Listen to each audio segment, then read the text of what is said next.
Olha só, são as artérias coronarianas que nutrem o nosso coração. A obstrução de uma ou mais dessas artérias é a principal causa de doença arterial coronária, doença das válvulas cardíacas, do músculo cardíaco, dos vasos pulmonares ou da artéria aorta. Bastante coisa, né?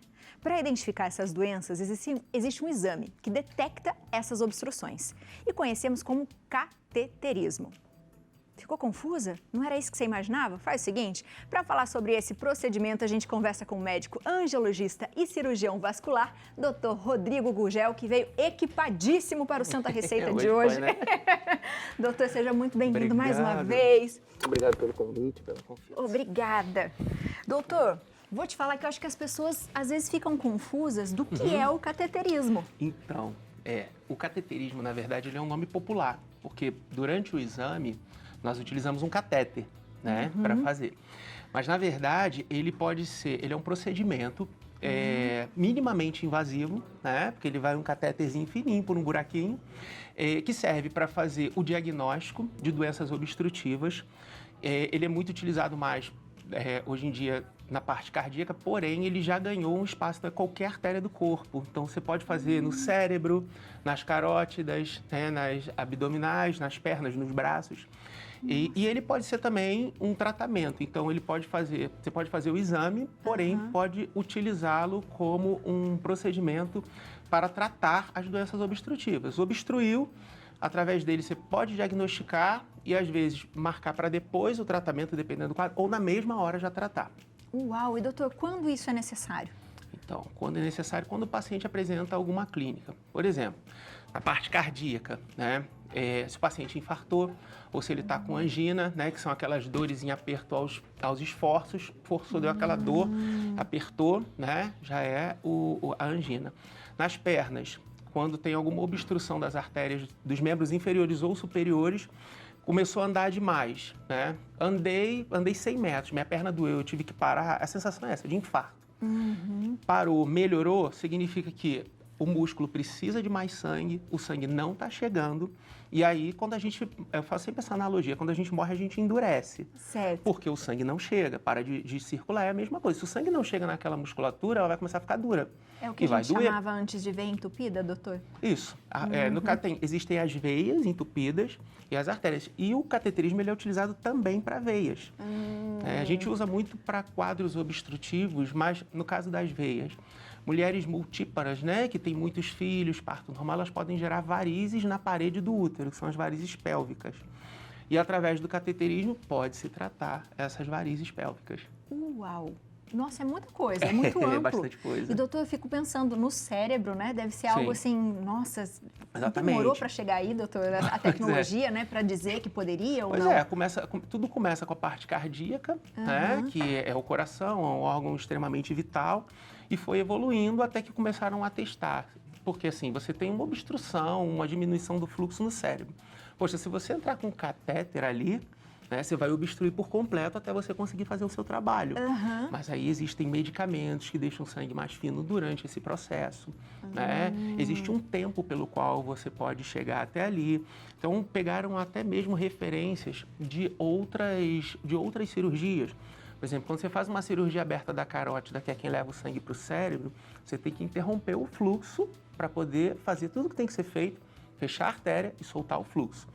Quando você interrompe, você não pode passar de 23 minutos. Então, em 23 minutos, você tem que resolver aquele problema. Porque se passar, a chance de sequela pela falta de fluxo cerebral aumenta. Então, pegou-se essa informação e aí sabe-se quanto tempo um órgão consegue sobreviver sem danos, sem receber oxigênio. E a partir daí desenvolveu-se a técnica. Gente, é muito bonito isso, né? Muito conhecimento. Doutora, a gente tem umas ilustrações. Antes da gente falar o que é o catéter, como funciona aqui, queria colocar pra gente. Coloca pra gente, Mike. O que tem aqui, doutor? Essa é exatamente a técnica, né? A gente tem ali na primeira gravura, a artéria ela está entupida, tem uma placa ali, né? Pode ser de gordura, de cálcio, tá? Um espessamento da parede por causa de tabagismo. E aí entra-se com o catéter. O catéter, ele tem ali um dispositivo, que é um stent, tá? E esse stent, ele tem um balão dentro. Existem dois tipos de stent. O que abre sozinho E o que tem um balão, você infla esse balão e ele vai abrindo. Então, a segunda gravura está mostrando, ele chegou até onde tem a lesão. É importante conseguir ultrapassar a lesão, porque senão não tem como abrir. Ele ultrapassa a lesão, infla o balão, o stent, ele massacra essa placa na parede da artéria e fixa ela ali para ela não soltar. Tira-se o catéter, deixa o stent lá e o sangue volta a passar. Uau! É um araminque falando assim, gente, vamos aqui liberar o caminho. Exatamente, é isso aí. Vamos explicar o que é, os tipos ali? Porque acho que quando a gente pensa, fala assim, nossa, mas será? Sim. O doutor vai colocar isso aqui em mim? Será que tem riscos, Isso, né, exatamente. doutor? Vamos Por lá, favor. com licença. Então, quando a gente faz o exame, a gente até uma imagem, eu não sei se eles tiveram, de como a gente vê o exame no momento. A gente vê como um raio-x, né? E aí, a partir dali, a gente coloca o catéter, acha onde está a lesão. Verdade, o que é? A gente utiliza uma agulha, né? Como essa, é uma agulha um pouquinho mais espessa, tá? É importante lembrar que o paciente, nesse momento, ele fica praticamente acordado, tá? A gente dá sempre uma leve sedação para ele ficar mais tranquilo. Mas não né? é uma anestesia geral. Não, ele fica acordado, se comunica, mas ele está mais tranquilo. E aí, a anestesia ela é local, que pode ser na artéria, tá? Do pulso, tá? Que temos aqui a artéria ulnar, ou na femoral, que é aqui na virilha. E aí se introduz uma agulha. Normalmente essa agulha, ela vem acompanhada, essa aqui é menorzinha, porque esse introdutor não é dessa agulha. Então faz o furo, tira a agulha, e isso aqui é um introdutor. É por aqui que tudo vai acontecer, né? Ele fica aqui ou aqui, então ele fica lá dentro. Colocou ele, retira-se essa capinha protetora e lá dentro vai ficar essa sondinha. E é por aqui que tudo vai acontecer, tá? Ele tem 3 processos, que é muito simples. Nós temos um fio, que é um fio guia, que é um fio muito fininho, tá? Como esse aqui. Nossa, bem fininho Tá? mesmo. Ele é um fio muito fininho, tem diversos calibres. Ele vai entrar aqui e ele vai guiar até onde você quer na veia. Quando ele chega lá, a gente bota por dentro desse fio guia o catéter e deixa o catéter posicionado. Eu trouxe um montado aqui para poder ficar mais fácil de entender. Tá aqui embaixo. Olha só. Gente, que legal. Aqui a gente tem um catéter junto com o fio. Deixamos aqui. E dependendo do que tem a pessoa, são tipos diferentes, doutor? São tipos diferentes. Existem diversos tipos de catéter, tá? Existem catéteres diagnóstico, que é só para você ver qual é o problema. Existe catéter que já é para o tratamento. Eles têm diversas cores dependendo do vaso, né? O vaso mais tortuoso, existe um catéter próprio para isso. Os vasos mais retos e os stents também. Existem stents mais duros, que é para ficar nas áreas mais retas, e existem outros maleáveis, tá? Aqui eu deixei montado, mas assim, a gente entra aqui, o fio guia e o catéter. O fio guia ele já está aqui na ponta. Se a gente introduzir ele aqui, ele vai embora, né? Aqui tem um fiozinho guia, deixa eu ver que ele prendeu um pouquinho aqui, juntamente com o catéter. Esse aqui na ponta é o fio guia, Nossa, tá vendo? É muito fininho. E ele é bem fininho e ele vai embora. Depois, quando a gente chega lá, a gente manda o catéter junto. A gente vai sempre empurrando ele por aqui, né? Chegou até o local da lesão, o que a gente faz? A gente puxa o fio guia, que está ali. Deixa eu ver se eu consigo puxar. Porque ele já meio que entrou, já liberou um espaço Exato, ele já chegou onde tem que chegar. Então, quando ele chega onde tem que chegar, esse fio guia, ele é retirado, né? A gente tira ele por lá e só vai ficar lá dentro esse catéter mesmo, tá? E é mais ou menos assim, olha. Por aqui a gente puxa o fio guia e lá dentro fica somente esse catéter, tá? Lembrando, esse catéter ele vai ficar no local da lesão. Esse aqui, ele tem o stent com balão, igual aquele ali da ilustração, né? A gente coloca, posiciona esse catéter no local, passa pela lesão, posiciona ele bem no meio da lesão, tá? E aí por aqui, né, com o dispositivo, ele é inflado. Ele pode ser inflado com soro, ele pode ter, tem vários dispositivos. Ele é inflado e libera o catéter lá dentro. E doutor, existe a pessoa que tá com stent, por exemplo, ela pode fazer todas as atividades ou não? Normalmente, normal. Ela vai terminar o procedimento, né? Normalmente fica de um dia para o outro, porque como é um furinho na artéria, tem que ter uma compressão, né? Porque se aquela compressão ela não for efetiva, né, vai vazar sangue arterial, isso pode causar problema, apesar de já ter dispositivos para poder deixar isso vedado. E ela vai sair com medicamentos, porque, lembrando, os stents, eles podem entupir, né?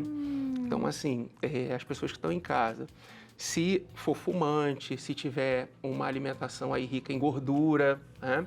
Isso pode entupir o stent. Aí a gente tem um outro problema, porque você tem que fazer uma angioplastia, né? Uma reintrodução para desentupir o stent, e nem sempre consegue, tá? Aí, quando não consegue, é feita uma cirurgia aberta, que é uma cirurgia, é uma ponte, né? Vai de uma ponta a outra e vai passar por ali uma ponte, que pode ser feita com veias, né, do próprio corpo, ou então com algum dispositivo próprio para isso, né? Com materiais próprios para isso. E aí faz essa ponte. Uau. Mas aqui, e tem pessoas que precisam do stent e tem pessoas que não precisam do stent. Aqui nessa pontinha, né, tá branquinho aqui, só tem o balão, tá? Existem pessoas que não precisam da abertura do stent. Só de inflar o balão, ela já consegue dilatar aquele vaso e o vaso voltar ao normal. Isso. Léo tem uma perguntinha. Tem uma perguntinha. Mas com uma curiosidade, doutor, quando fica algo dentro da artéria, né? Existe alguma possibilidade do corpo rejeitar isso? Tem que ter algum medicamento para manter isso dentro do corpo? Então, na verdade, o medicamento, logo depois é feito o medicamento para poder manter a viscosidade do sangue, né? Para poder manter a perviedade do vaso. Não se tem muitas descrições de rejeição, até porque a rejeição relacionada a esses dispositivos, ela está muito mais relacionada à infecção, né, na hora de introduzir, tá? Do que a rejeição do corpo, porque são materiais estudados justamente para poder ser aceito. E a infecção foi porque o médico não tomou cuidado? Não. Embora o centro cirúrgico seja um lugar extremamente estéril, né, muito limpo, às vezes a gente retirar aqui e fazer isso aqui, já pode acontecer alguma coisa. Então, todo cuidado é pouco. E, doutor, existem riscos muito grandes ou é algo feito que é mais tranquilo e dificilmente acontece algo? Assim, dificilmente acontece, tá? Existem alguns contratempos que podem acontecer, não no momento, mas no pós, tá? Às vezes, a placa que tem ali, ela pode ser um pouco rígida demais, esse stent abrir, mas depois não ficar o fluxo 100%, ele pode ficar 80%, 70%. Existem procedimentos de microembolias que a gente faz, como eu expliquei, das veias do útero, né? Que às vezes são bolinhas. Eu até trouxe aqui, porque não dá para perceber, mas está sujinho aqui. Isso aqui são bolinhas de látex. Que chega lá na veia do útero, injeta elas entopem aquela veia e ela seca. E o tratamento está feito. Tem que tomar cuidado, obviamente, tem que ser bem seletivo, porque às vezes podem fugir algumas e chegar nas extremidades. Né? Minha extremidade está um pouquinho roxinha. Ok, mas com o tempo, com o tratamento, vai voltar ao normal. Incrível, doutor. Nossa, toda vez que o doutor vem e ele explica alguma coisa, eu fico pensando como o nosso corpo é perfeito e como a tecnologia e o conhecimento faz com que ajude muito na nossa saúde. Bastante. Mas se a gente, né, continuar com hábitos ruins, aí não vai ter o que ajude, né, doutor? Verdade, é isso. Muito bom. Volte mais para a gente falar Obrigado. mais. Eu adorei. Você de casa, ficou com alguma dúvida? Faz o seguinte, segue o doutor na internet, @doutordr.rodrigogugel. Esse tempo é muito curto, doutor, né? Eu acho que esse tempo é muito curto, Léo, você não acha? Eu concordo plenamente. O doutor explica assim de uma forma tão agradável, tão suave, tão sutil, que eu vou falar para você. Muito legal, viu?